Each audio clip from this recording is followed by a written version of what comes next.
ఇప్పుడు దేవుని రాజ్యంలో ప్రవేశించాలంటే ఒకటి చిన్న బిడ్డలా ఉండాలి. చిన్న బిడ్డ వంటి వారు కావాలంటే ఏం చేయాలి? తిరిగి జన్మించాలి.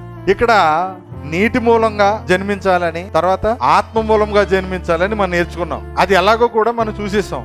అయితే ఆత్మ మూలముగా జన్మించినప్పుడు అసలు మనలో ఏం జరిగింది, ఆత్మ మూలముగా జన్మించామా లేదా అనేది పెద్ద డౌట్. చాలా మందికి ఉన్న సందేహం అదే. అంటే దేవుని రాజ్యంలో ఉన్న వారికి పరిశుద్ధాత్మ స్వాస్థ్యంగా ఇచ్చాడా, లేకపోతే అప్పుడప్పుడు గట్టిగా ప్రార్థన చేసినప్పుడు వస్తాడా? రా రా రా అంటే వస్తాడా? పరిశుద్ధాత్మ రా, దిగిరా దిగిరా అని పాడితే వస్తాడా? లేకపోతే పాస్టర్ గారు గట్టిగా ఆరాధన ఆరాధన అంటే వస్తాడా? పాడేస్తండి, ఆరాధన పాట పాడేస్తాను అనుకోండి, పాడండి, చప్పట్లు కొట్టండి అన్నప్పుడు ఊగిపోయో గొంతులు వేస్తుంటే పరిశుద్ధాత్మ వస్తాడా? లేకపోతే మెదలకుండా ఇలా కూర్చుని అలా వాక్యం ఏంటంటే ఈడేంటి ఇలా ఉన్నాడు, వీడికి ఉద్యోగం లేదు, పరిశుద్ధాత్మ లేడు అనేవాళ్ళు కూడా ఉన్నారు. అసలు అతనిలో పరిశుద్ధాత్మ ఉన్నాడు లేడు ఎలా తెలుస్తుంది?